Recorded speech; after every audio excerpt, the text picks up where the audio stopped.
Olá, hoje a gente vai mergulhar a fundo nas ideias do Tiago Brunet sobre relacionamentos. Exato. Pegamos uns trechos do trabalho dele para tentar entender melhor essa teia complexa que é lidar com pessoas no mundo real.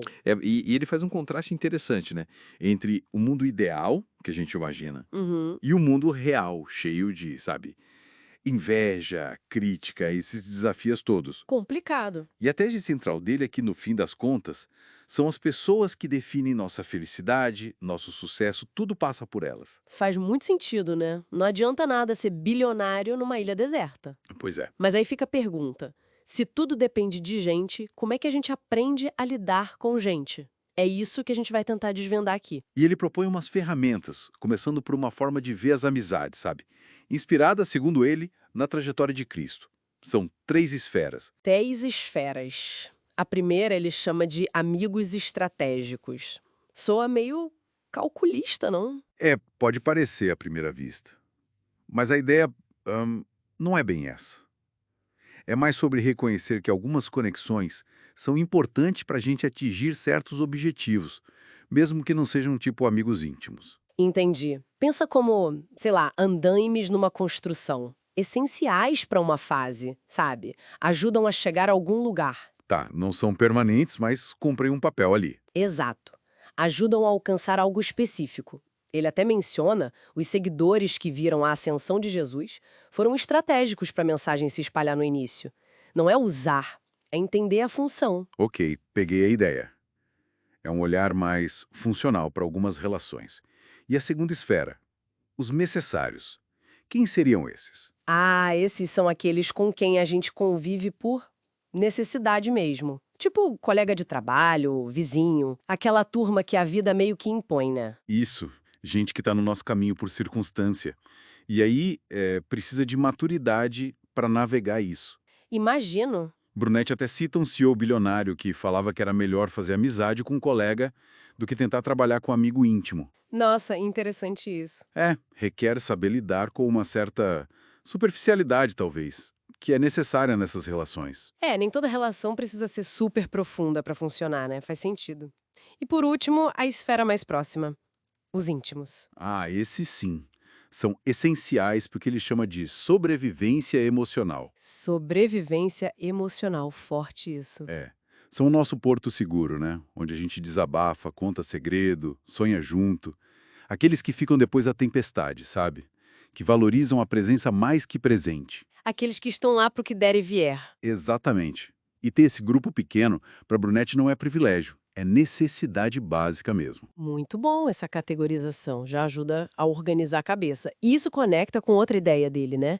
A tal da teoria das associações. Como é que entra isso? Então, a conexão é que essas relações todas e até as causas que a gente apoia meio que nos posicionam publicamente, sabe? Ah, entendi. A teoria das associações diz basicamente que, querendo ou não, a gente acaba sendo associado às pessoas e ideias com quem a gente anda, com quem a gente se conecta, Mesmo sem querer. mesmo sem querer.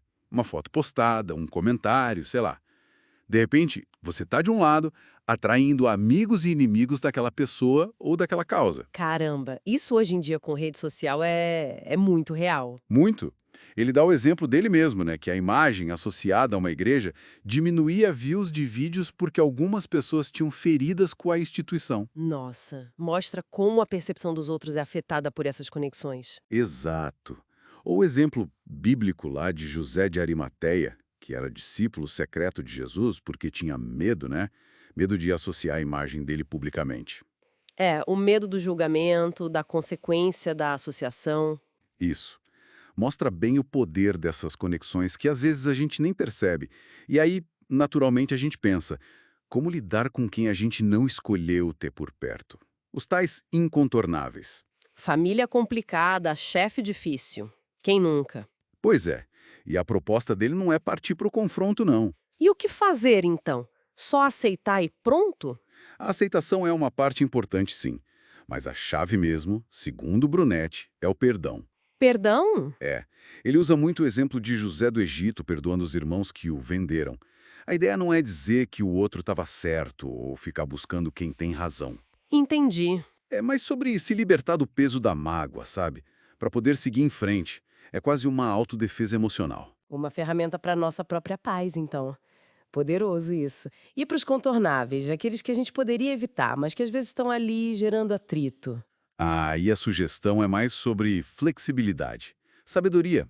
Como a água que desvia da pedra, sabe? Contornar o conflito. Interessante a metáfora. Ele usa uma analogia ótima das atendentes de companhia aérea. Tem a bloqueadora, que só foca na regra, no problema, Sempre tem uma e dela. tem a facilitadora, que foca em ajudar, em achar uma solução. A ideia é usar compaixão para tentar desarmar quem está bloqueando, tentar entender o lado da pessoa, antes de reagir. Ou seja, no fim das contas, muito de como a gente lida com os outros depende da nossa própria atitude, da nossa percepção. Exatamente, a autoanálise é um ponto central para ele. Aquele exercício de se olhar no espelho, sabe?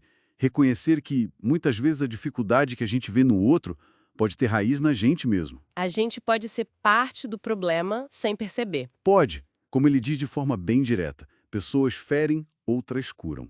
A escolha de qual tipo de pessoa a gente vai ser nessa dinâmica é nossa. Isso deixa uma reflexão importante, né? Pensar assim, em quais interações recentes a gente foi a pessoa que feriu, talvez sem intenção, e em quais a gente foi a que curou. Exato. E mais ainda, como é que a gente pode ativamente escolher ser essa segunda opção mais vezes no dia a dia? Fica aí pra gente pensar.